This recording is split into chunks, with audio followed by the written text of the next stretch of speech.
नमस्कार एवरीवन। आज की हमारी इस क्लास में और वीडियो में हम एक बहुत ही डिमांडिंग और एक इम्पॉर्टेंट टॉपिक लेके आया हूँ कि आप लोग एक case based study based project on the money and banking chapter पे कैसे बना सकते हैं। और उसमें मैंने स्पेशली मॉनेटरी पॉलिसी को कवर किया है। तो देखिए बच्चे, ये जो आज का प्रोजेक्ट है और जो क्लास है वो बहुत ही इंटरेस्टिंग है, क्योंकि ये बच्चों का बहुत डिमांडिंग है। बच्चे चाहते हैं कि हमें मॉनेटरी पॉलिसी या फिर मनी एंड बैंकिंग पे इकोनॉमिक्स प्रोजेक्ट बनाना है, तो कैसे बनाएं।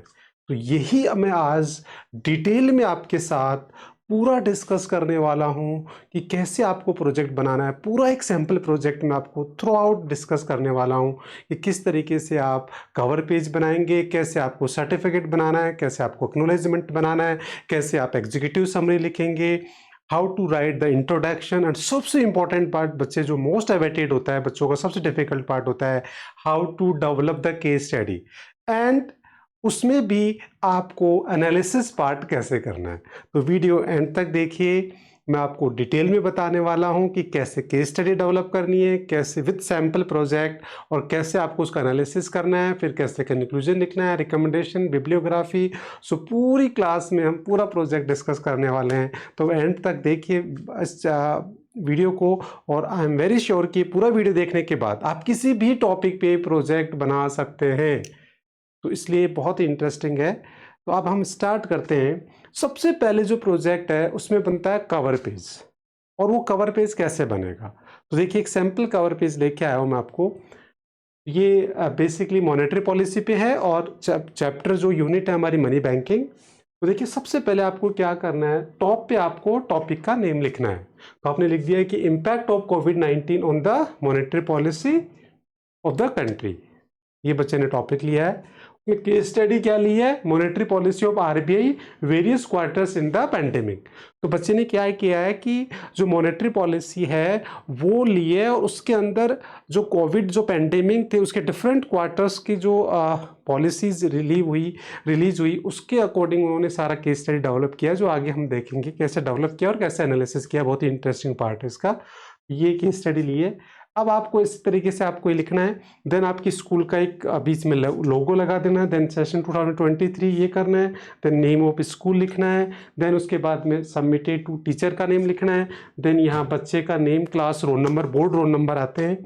और उसके अलावा आपको प्रोजेक्ट को इंटरेस्टिंग बनाने के लिए और स्पेशली कवर पेज को आप अपने टॉपिक से रिलेटेड आप कुछ ड्राइंग डूडल्स कर सकते हैं।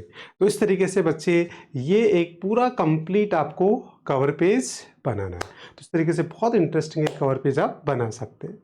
नाउ ये फर्स्ट पार्ट हो गया। आप चलते हैं नेक्स्ट, सर्टिफिकेट। तो सर्टिफिकेट क्या होता है और क्यों ज़रूरी होता है? बिकॉज सर्टिफिकेट जो होता है वो आपकी जो इंटरनल टीचर है और जो एक्सटर्नल टीचर होता है, जो सीबीएसई अपॉइंट करता है, वो दोनों इस पर सिग्नेचर करते हैं। इसलिए हम इस पर एक सेपरेट कॉलम बनाते हैं, signature of internal teacher, signature of external teacher, जिससे कि आपका प्रोजेक्ट का वो एक सर्टिफिकेट, मतलब आपका प्रोजेक्ट ऑथेंटिक है as per the CBSE guidelines है। ये आपको सर्टिफाई किया जाता है by internal teacher as well as the जो teacher which is appointed by the CBSE. और उसके लिए एक सेट लैंग्वेज होती है जो आप एज इट इज यहाँ से कॉपी कर सकते हैं। ये पूरी सेट लैंग्वेज होती है। इसमें नेसेसरी चेंजेस जैसे आपका नेम है, टॉपिक का नेम, वो चेंज करके बाकी एज इट इज आप कॉपी, पूरा फॉर्मेट कॉपी कर सकते हैं। तो ये भी एक बहुत इंपॉर्टेंट पार्ट होता है जो आपको प्रोजेक्ट में एक पेज डेवलप करना होता है। देन उसके बाद में आता है एक्नोलेजमेंट। सो बच्चे एक्नोलेजमेंट भी एक बहुत इंपॉर्टेंट पार्ट होता है, क्योंकि इसमें क्या होता है कि स्टूडेंट खुद एक्नोलेज कर रहा है कि जो मैंने प्रोजेक्ट बनाया है वो मेरा ओरिजिनल वर्क है। और इसके अलावा वो क्या करता है, जो भी डायरेक्टली इनडायरेक्टली उसमें हेल्पफुल होते हैं उनको भी एक एक्नोलेज करता है, थैंक यू करता है। तो इसका भी एक सेट लैंग्वेज होता है। आपको नेसेसरी चेंज क्या करना है, आपका नेम और चैप्टर का जो आपका प्रोजेक्ट का टॉपिक है वो चेंज कर दो। नीचे आपका नेम, स्टूडेंट, और signature is the must, because आपका नेम सिग्नेचर जरूरी है, because you are going to acknowledging. तो ये पूरा आपको एक page how to write acknowledgement, ये करना होता है। फिर उसके बाद बच्चे नेक्स्ट आता है executive summary, which is very very important part of the project. Executive summary by name is clear, summary of the whole project. तो सारे पूरे प्रोजेक्ट की समरी आपको लिखनी है, तो उसका बेस्ट जो वे है लिखने का तरीका है वो होता है बच्चे कि आप इसके 5 पैराग्राफ में इसको लिखिए। फर्स्ट पैराग्राफ आप लिखिए कि why did you choose this topic, तो ये आपको ये बताना पड़ेगा कि आपने ये टॉपिक क्यों लिया और क्यों नहीं लिया। तो उसको आप एक फैंसी सा टाइटल दीजिए, आप उसको अट्रैक्टिव बनाइए और वो आप उसमें लिखिए। सेकंड पैराग्राफ में आप बताइए कि steps involve in this project. जैसे आपने प्रोजेक्ट स्टार्ट किया by developing cover page, then तो इसमें 10 से 11 स्टेप्स होते हैं, वो सारे आप बताएंगे जो मैंने शुरू में बताया। देन उसके बाद में आपको एक पैराग्राफ आपकी केस स्टडी के बारे में लिखना है कि आपने केस स्टडी कैसे डेवलप की, उसका मेन ऑब्जर्वेशंस क्या है। देन उसके बाद फिर आपको कंक्लूजन्स लिखने हैं, जो एक पेज आगे डेवलप करोगे उसका इंपॉर्टेंट पार्ट आपको यहाँ लिखना है। फिर आपको रिकमेंडेशंस के बारे में, मतलब रिकमेंडेशन मतलब सजेशंस जो which you want to highlighted, because एक पेज तो आप आगे बनाओगे।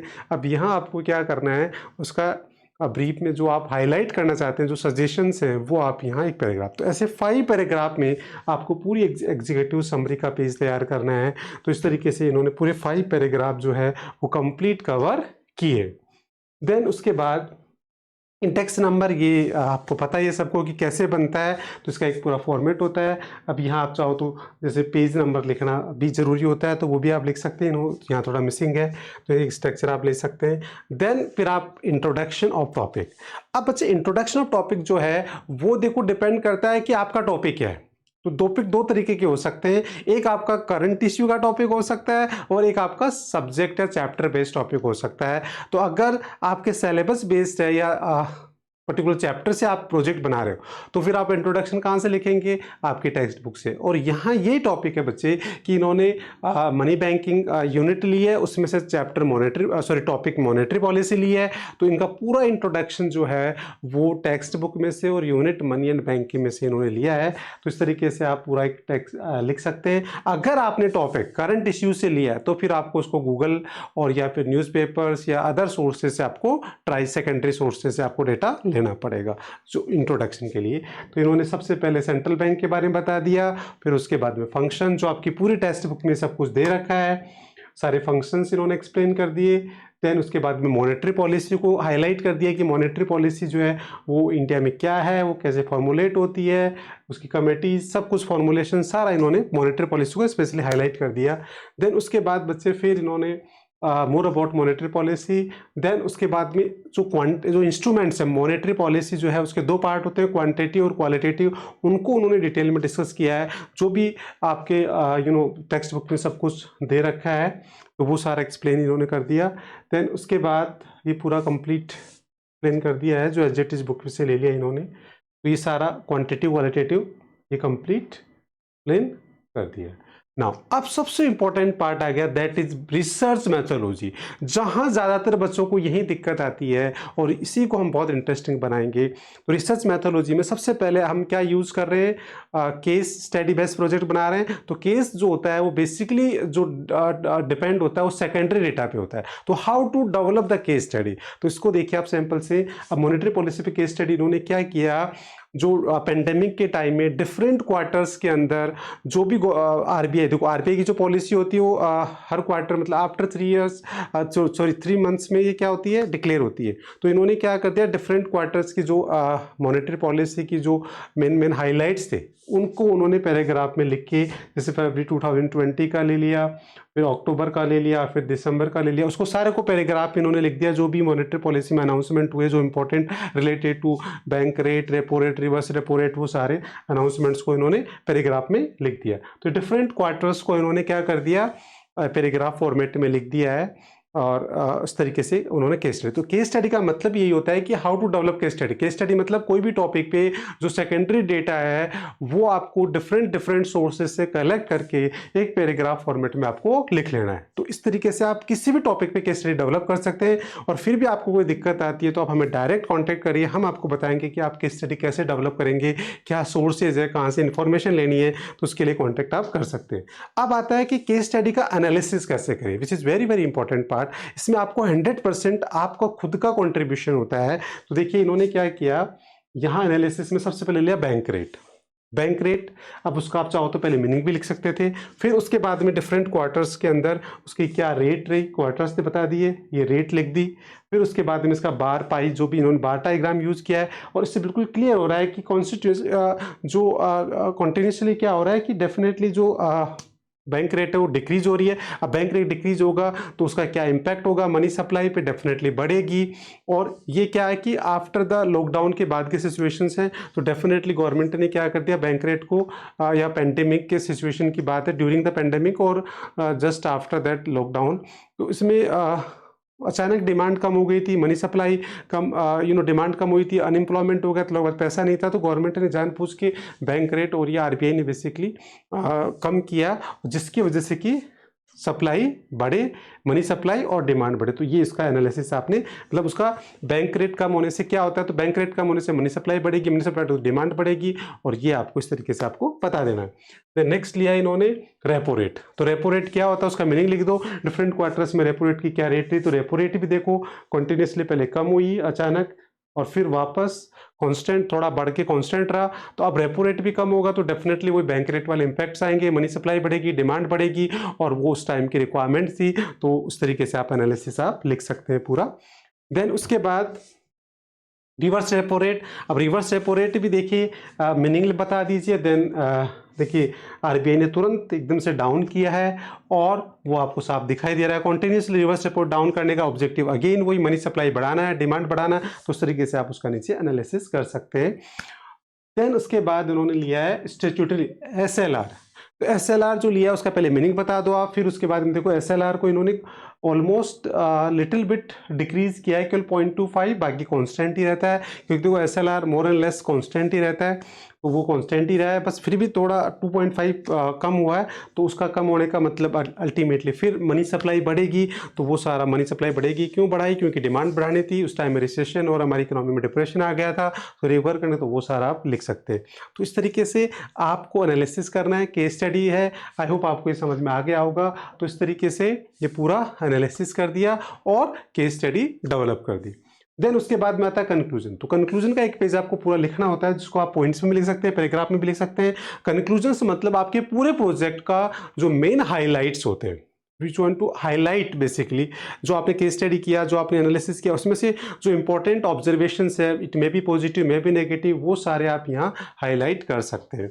देन रिकमेंडेशंस मतलब as a economic student your suggestions, कि after doing a case study on the monetary policies का एनालिसिस करने के बाद में आपको क्या लगता है कि और बेटर क्या हो सकता था, आरबीआई और अच्छा क्या कर सकता था। तो as a economic student is completely based on your opinion, your study, your experience, तो उसके बिहाफ पे आप बता सकते हैं। तो इसमें आपके as economic student exclusive suggestion देने, तो ये भी आपको कहीं से नहीं मिलेगा, आपको खुद को सोच के लिखना है। आपको अपने बिहाफ पे सारे सजेशंस ये भी पॉइंट्स में लिख सकते हैं और पैराग्राफ में भी आप लिख सकते हैं। तो इस तरीके से ये सारे इन्होंने अपने exclusive suggestions given by the students होता है, तो वो एक पेज आप बना देंगे। फिर उसके बाद आता है बिब्लियोग्राफी। तो बिब्लियोग्राफी बेसिकली जो होती है वो क्या होता है, क्योंकि आप केस स्टडी ले रहे हैं, केस स्टडी सेकेंडरी डेटा पे डिपेंड है, तो आपको वो सोर्स ऑफ इंफॉर्मेशन आपने कहाँ से कौन कौन से सोर्सेज से आपने सेकेंडरी डेटा लिया है, ताकि जिससे पता लग जाएगी कि आपकी सोर्स ऑफ डेटा कितने रिलायबल है, और उसी हिसाब से फिर आपका स्टडी, आपका सर्वे, आपकी केस स्टडी एनालिसिस, सबकी रिलायबिलिटी, आपकी पूरे प्रोजेक्ट की ऑथेंसिटी उस पर डिपेंड करती है। तो इस तरीके से बच्चे ये पूरा प्रोजेक्ट उन्होंने बना लिया है, और एक सैम्पल प्रोजेक्ट्स मैंने आपको बता दिया कि मनी एंड बैंकिंग यूनिट में स्पेशली मॉनेटरी पॉलिसी पे आपको कैसे प्रोजेक्ट बनाना है। और ये पूरा प्रोजेक्ट देखने के बाद बिलीव मी, आप किसी भी टॉपिक पे केस बेस्ड प्रोजेक्ट इजीली बना सकते हैं। और इसमें सबसे एक वाइबा जो टिप्स है वो ये बच्चे, अगर आप एग्जीक्यूटिव समरी ढंग से तैयार कर लेते हैं तो 5 paragraph, it means the whole summary of the projects, आपने पूरा प्रोजेक्ट कवर कर लिया, तो वाइबा में बहुत बड़ी हेल्प करता है। तो एग्जीक्यूटिव समरी जो है वो अपने आप में आपका कॉन्फिडेंस क्रिएट करता है। नॉन स्टॉप 1 से 2 मिनट आप बोल सकते हैं, तो वो आपका एग्जीक्यूटिव समरी होता है। दूसरा जो प्रोजेक्ट सीबीएसई गाइडलाइंस के अकॉर्डिंग वाइबा जो होता है वो totally based on the project file. तो जो भी आपने प्रोजेक्ट में लिखा है, चाहे वो इंट्रोडक्शन में, चाहे वो केस स्टडी में, चाहे वो एनालिसिस पार्ट में, सब कुछ you able to explain properly. कोई भी डायग्राम आपने लिया है, कुछ भी आपने इंक्लूड किया है, उसको आप प्रॉपर एक्सप्लेन कीजिए। Terminology, diagrams, flow chart, table, सब कुछ आपको एक्सप्लेन करना होता है।